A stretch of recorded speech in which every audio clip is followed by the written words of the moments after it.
Hey there, everyone. Welcome. Today, we've got another video from the archives to share with you. What you'll see shortly come up is it's about a 10-minute video where I'm answering a student question from my transits and timing course. And this student is getting a little tripped up over a Pluto transit to their moon and trying to figure out how much of their natal chart is involved in this Pluto transit and how much, to factor in. And so this was a really great question to share, and the student had given me permission to use it for kind of teaching and sharing purposes.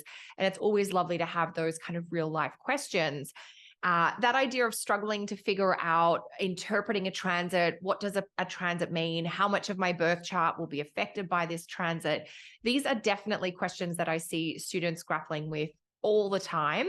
And so I'm hoping this video clip coming up shortly is going to help you better understand this. And of course, while I hope the video itself is enough, but if you do want more about timing with transits, I'm going to include the link to my course on timing trends with transits in the show notes below, just in case you want to go even further and, master and improve your timing with astrology skills. But for now, sit back, relax, and enjoy the video, and I'll see you again soon. Bye for now. This short video is designed to answer a student question from the Introduction to Transits timing class.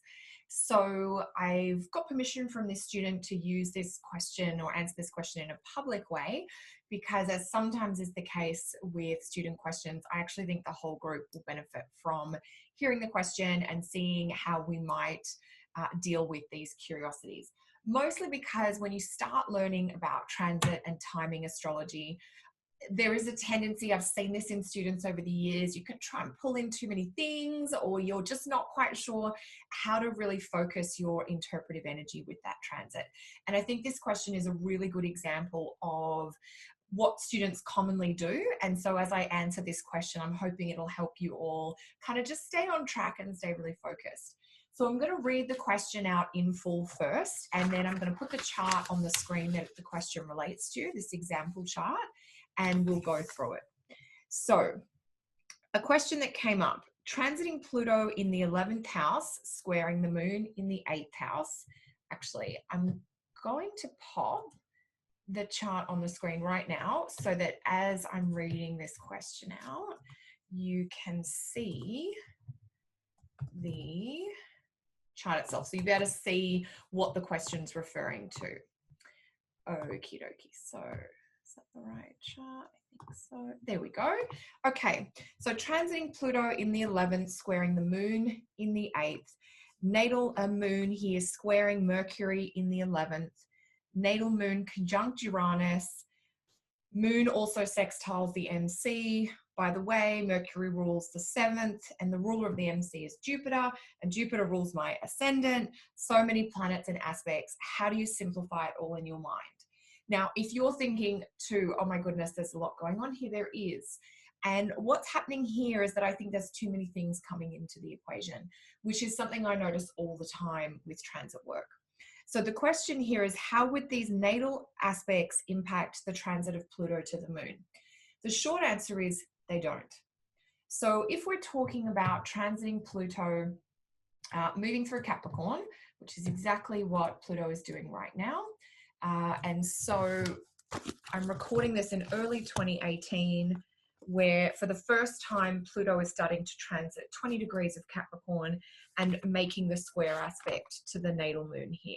So the first exact activation of this is March 2018, where Pluto is just coming through that 20-degree marker in Cap and squaring the moon. So the transit is transit Pluto square the moon. So the way you're going to interpret this is to think about what the moon represents in the natal chart. Now, the aspects that the natal moon makes are not super relevant, especially when they're very large orbs like we have in this example here. The moon is separating by 7 degrees from a conjunction to Uranus and separating by 8 degrees from a square to Mercury.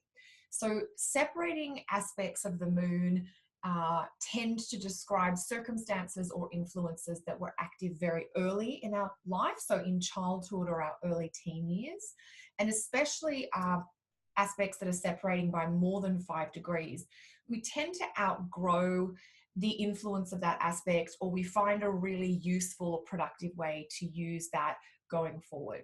So these are quite wide orbs. I tend to use for natal aspects, I might use up to about a 5 degree orb. I might use a little bit more orb for a planet, like a moon aspect that's applying. And so for those of you who've taken my chart interpretation series of classes, you'll understand that applying and separating. And most of you in this transit class right now are familiar with that. So I'm just, speaking as we would in our normal class. So those separating natal aspects are not super significant. And even if there was a very tight conjunction that the moon was involved in, you still need to interpret each transit in turn. So for instance, if Pluto was conjunct Mercury, we would be interpreting that as a separate transit. But Pluto is already well past the natal Mercury. Pluto is now at 20 degrees Capricorn, natal Mercury at 12 degrees Capricorn.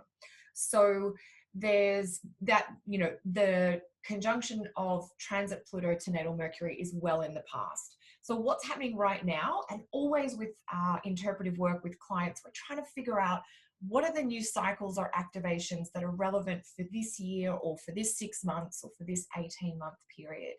And the one that's most relevant in this example chart is Pluto square the moon. So we want to really keep our interpretation of the transit to that. Now, part of this question was about some natal aspects, moon sextiling the midheaven, Mercury ruling the 7th, Jupiter ruling the midheaven, ruling the ascendant. All of those are astrological facts that are accurate in this birth chart, and they would be relevant if we were doing a detailed birth chart interpretation. We'd almost want to go through and say to the client, look, Mercury rules your 7th house and it's placed in Capricorn. This is what that means about relationships and about communication for you, and even about the links between communication and relationships. But for this aspect of Pluto square moon, this transit aspect, you can actually be really targeted, almost like, and I've said this over the years to students all the time, you want to put a few blinkers on. If Pluto is squaring the moon, Pluto is squaring the moon. You can actually write like a PhD interpretation on what Pluto square the moon transit actually means and can trigger, and what the client might go through. And so you don't actually need to bring anything else in. What I really want you to do is focus on that, the features of that transit aspect, and interpret them with some depth so that your forecast and your prediction for this person for the year is really rich and well-rounded, and that they can understand it. So what might that look like?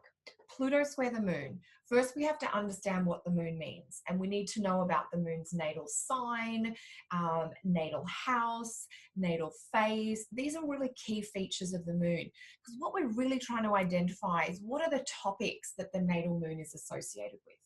It's definitely got a link to financial security. It's a moon in one of the money sectors, and particularly a link to financial security that's kind of influenced by other people in some way.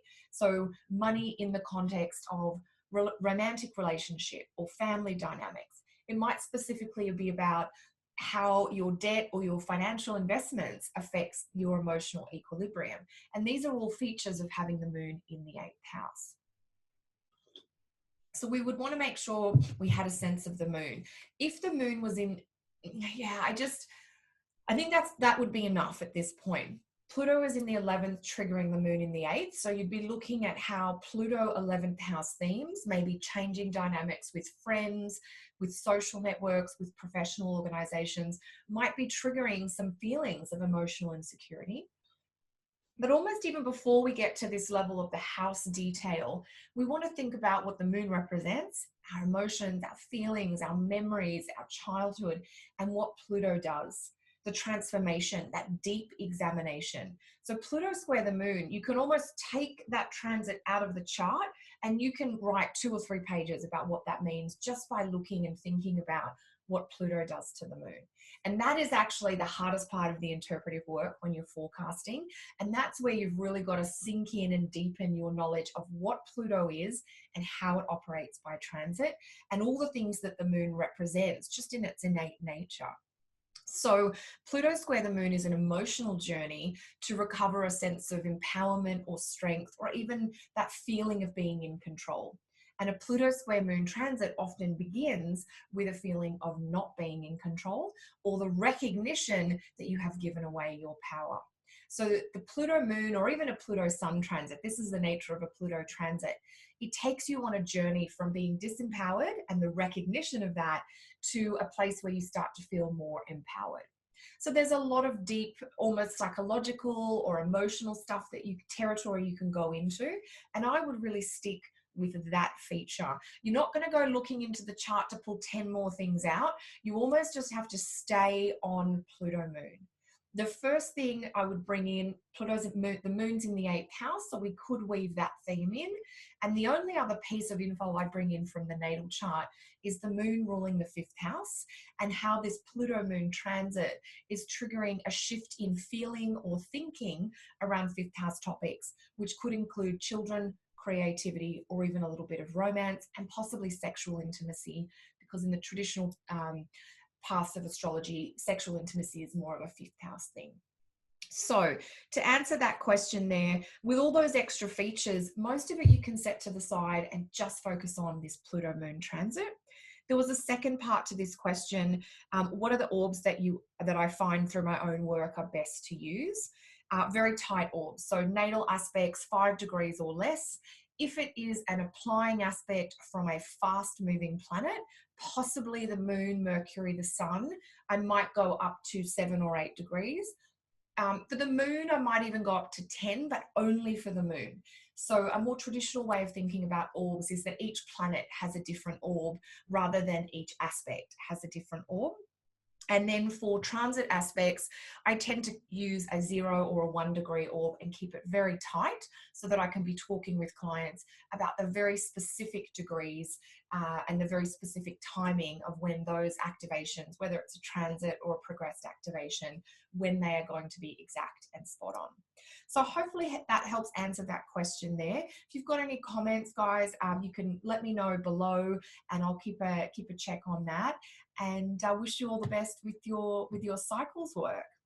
If you've got any more questions or you do need to find out any more about any of my other classes, I do offer a 4-week online transit program. Later in 2018, there will be a 4-week online progressed program coming, but I do have a series of classes on chart interpretation, which are already available if that's of interest to you too. Bye for now.